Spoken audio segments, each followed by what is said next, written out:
Well, hello, my little lions and lionesses. Bursty here with you tonight, and we're going to have a thought on an anime series. One that's actually very dear to my heart. Like, super, super heavy, and one that I love. And it's one I first watched on Cartoon Network during the Adult Swim hours, which meant I had to stay up late on a Saturday night. And I made a point to stay up every Saturday late at night so that I didn't miss a single episode and got the whole story of Trigun, the Ballad of Vash the Stampede. It's trying to slide out of its case. I apologize if I'm covering up any of my paws. I'm trying not to. Uh, but this handsome nugget there that's on the cover, we Vash the Stampede. Now, I'm going to have spoilers in this, so if you have not watched it yet, and you really don't want to have any spoiling, you can skip the video for now and come back later. I wouldn't be, mad at you. Also, yes, I definitely bought it on disc when I found a copy on Amazon because it was worth it to me. It is a very sequential anime in the fact that the story does continue from episode to episode, not very episodic like, say, most of G.I. Joe or The Simpsons or anything like that. So, looking at something that really had major ties to, you probably should have seen the last episode so that you get some extra little story bits about the characters so you can continue onward and learn more as the path goes down.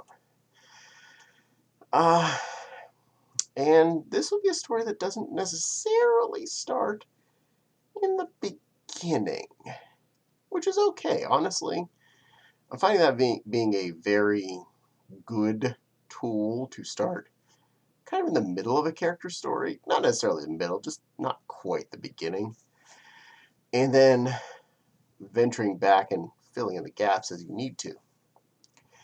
So, we start off with our strange adventurer who has a gigantic bounty on his head. I forget the number, but it was some like billion double dollar bounty or something like that.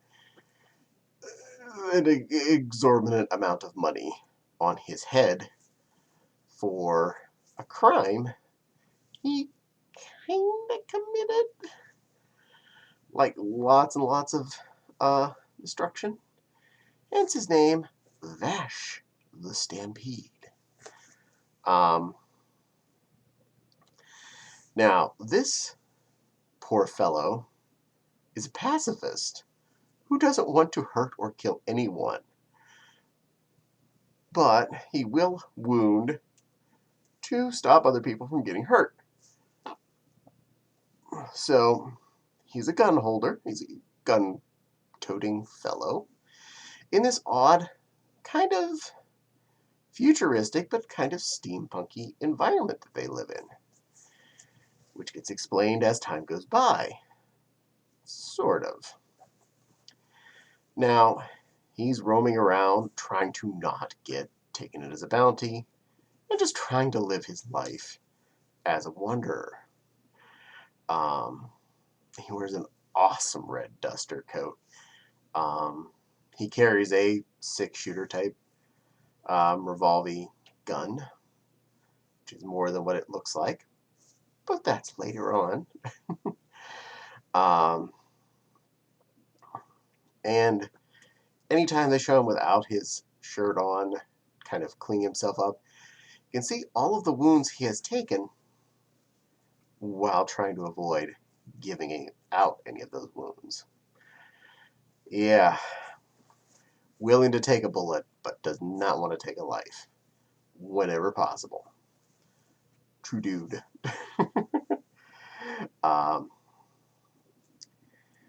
But as time goes by, you find out he's not really quite human, and this planet has a reason why it's kind of backwards.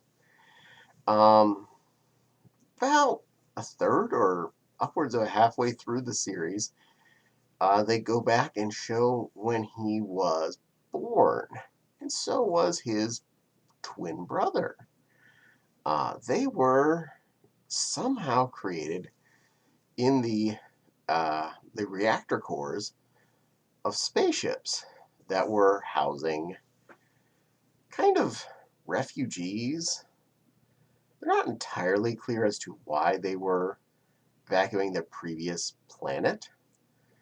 But all these humans were in cryostasis except for like the piloting crew that was keeping the ships running. And these two were born out of one of the reactors somehow. And they quickly grew from babies to,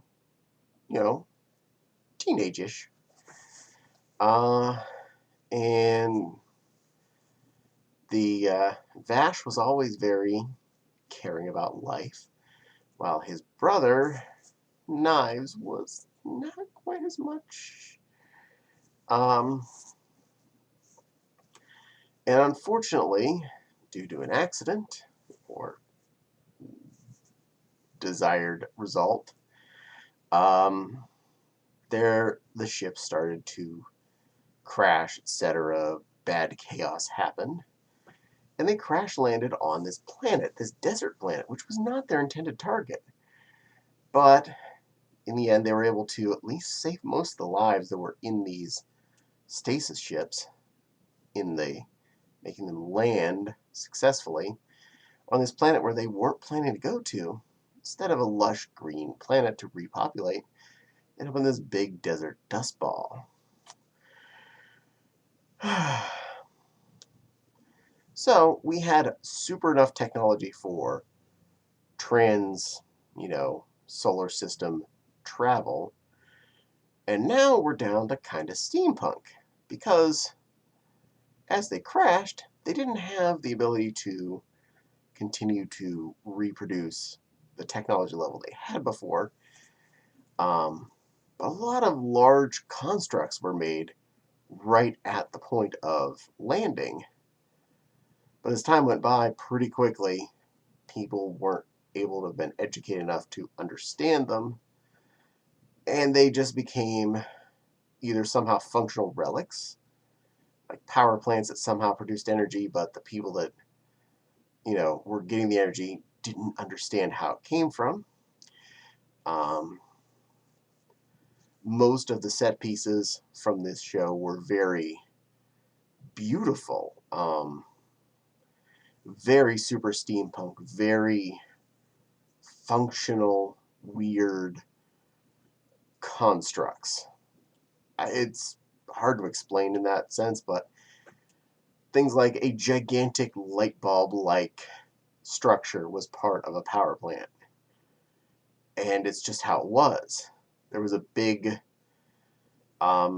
crawler type kind of train slash cruise liner that went across the desert that was like, say, the size of a cruise ship,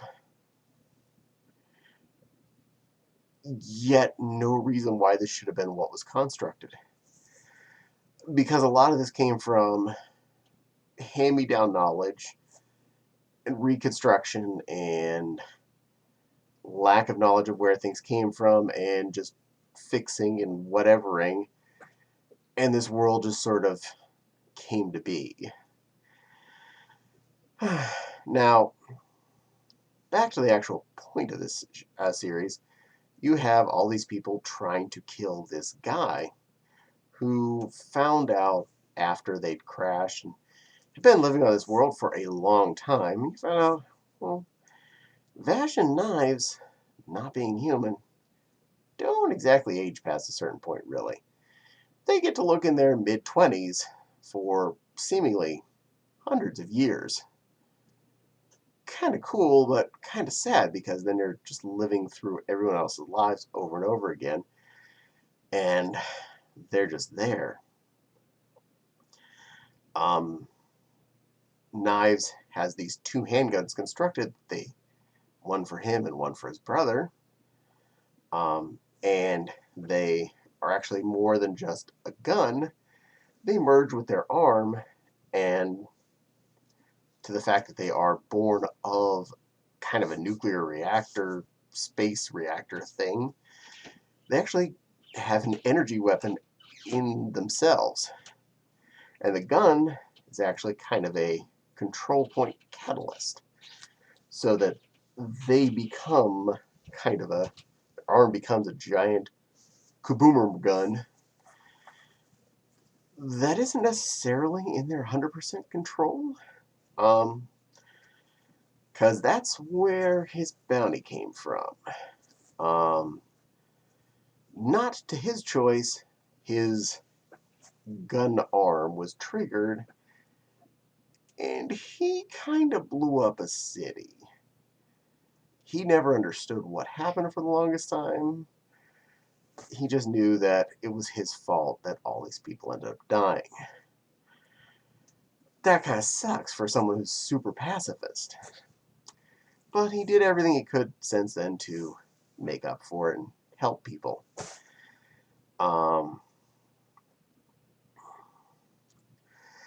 Over time, things happen, things progress. At some point, apparently, he lost his left arm, which got replaced with a mechanical one that also had another gun built into it. Initially, it was just a small kind of slow shooting gun, and was later replaced in the series with a kind of SMG kind of gun, which was a neat upgrade. It was cool to see him get actually upgraded during the show. All the general bad guys from episode to episode are all really well thought out. They all really have their own kind of purpose. And we have a lot of other characters along for the ride. Some you get just as time goes on. Some have been there from the beginning. Like the two insurance agents that are constantly following around Vash, trying to save their insurance company money by getting people out of the way.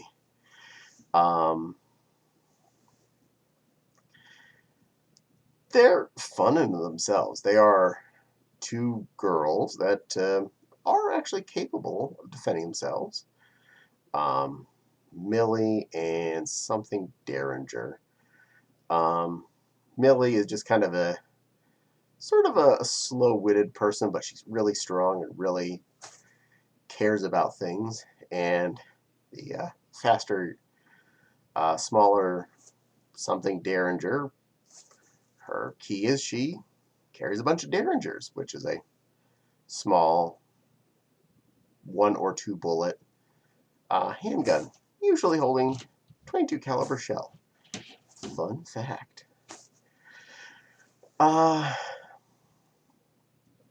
We also have a priest-like character that kind of is and isn't a friend throughout the whole series.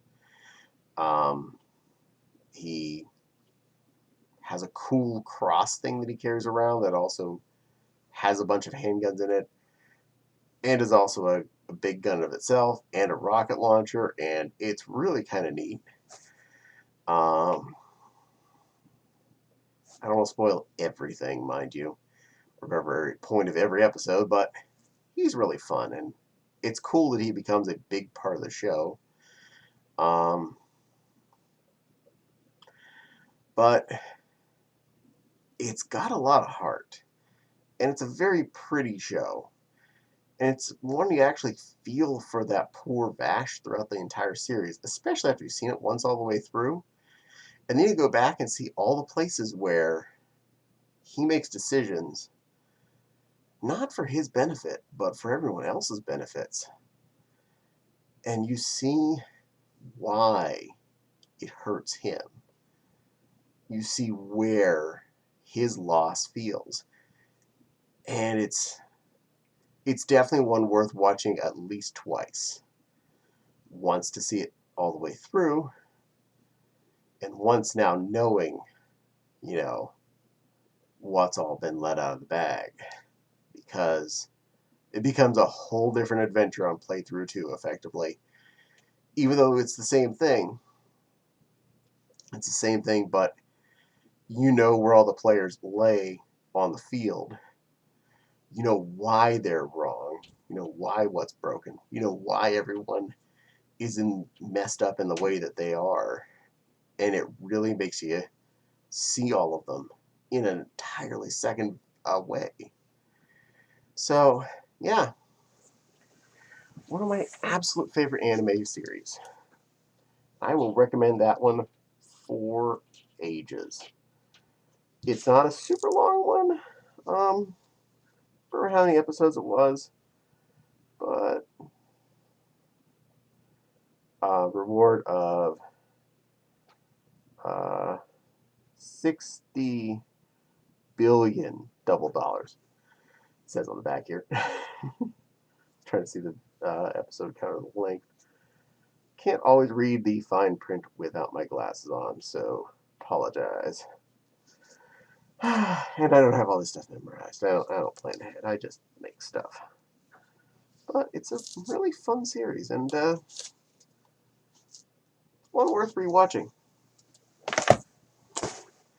So, well, that, my friends, was my quick synopsis of Trigun.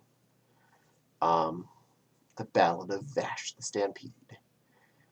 So, if you had any experience with it yourself, did you remember watching it on Midnight Swim, whatever that was called, on Cartoon Network?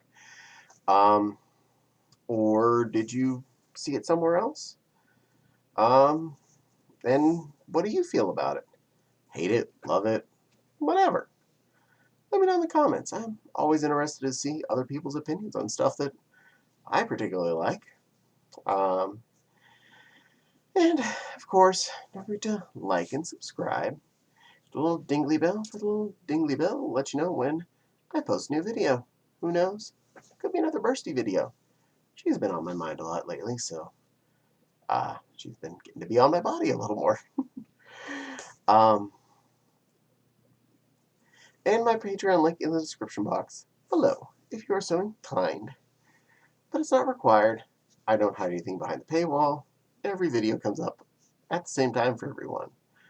But anything donated there does help the channel, and does help support me make you better videos to enjoy.